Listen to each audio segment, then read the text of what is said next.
Hey, what is going on, everybody? How y'all doing again? Welcome back to another episode of the podcast. Listen, I have a lot to say. This is going to be a kind of a couple day topic here. Actually, there's two topics this week that we're covering.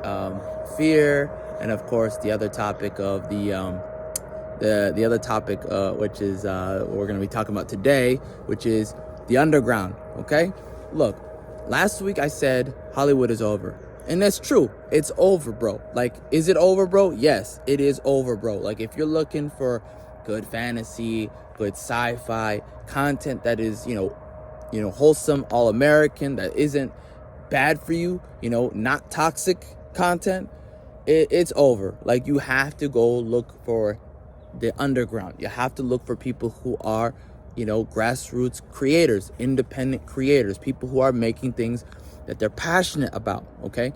I am so grateful because last week after I posted that video, I have been given so many options of different creators who are making different things.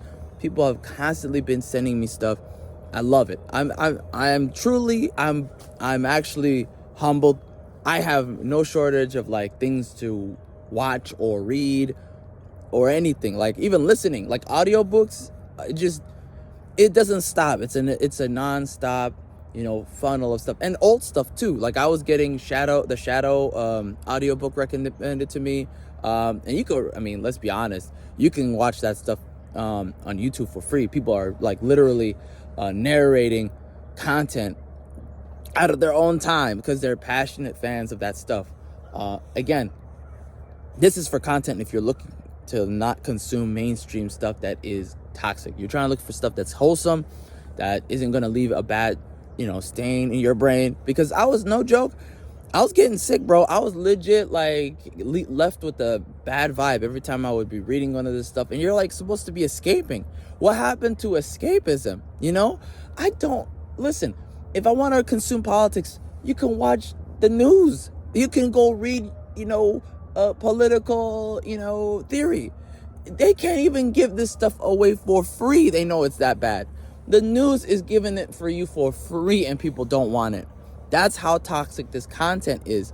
Nobody wants this stuff, okay? Nobody wants it in their comic books. Nobody wants it in their books. Nobody wants it in their movies. Nobody wants it. The only people who want it aren't even paying for it in the first place. They're already, pirating. So let's just call it what it is. The people who are super woke, all that stuff, activism and all that, they're already downloading it and pirating it and talking about laughing on Twitter. Okay, I'm sorry, I don't know what to tell you. They're not buying it. Clearly, look at the numbers. The numbers don't lie. All right, I'm not trying to tell you you're bad or whatever if you're that way. I'm just saying the numbers ain't lying. The people going broke. You want to talk about broke? Let's talk about broke. Actually, let's talk about DC going under in the buyout, okay? They had been bought out by what? Time Warner or whatever? And then they got bought out. They were owned by Time Warner, but they got bought out by Discovery. And now they can't even make money. Yo, I was watching the other day on HBO Max, the old shows, the old cartoons and stuff. I wanted to see let's go back in the past and see how it was. And I was like, wow, this is not what they're making today. And people still buy those DVDs. People still buy those DVDs. So think about how far they've fallen, where they can't even they don't even know who they are anymore, the DC people. They don't even know who they are. They used to be this wholesome, storytelling. For example, I'll give you an example. A good creator that I recommend checking out is Darwin Cook stuff. Anything by Darwin Cook, go look it up. He made some good content, that was DC focused, right? All his the frontier stuff, all good.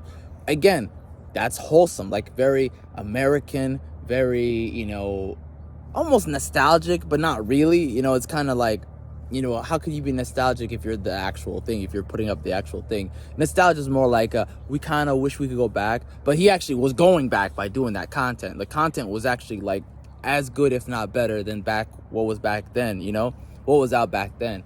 in like the 40s, the 30s, the 50s, that kind of stuff, right? Even the Silver Age. Silver Age was, pretty good compared to today. I mean, I'll take the Silver Age any day over what's going out today. You know what I mean? I don't mean to be rude.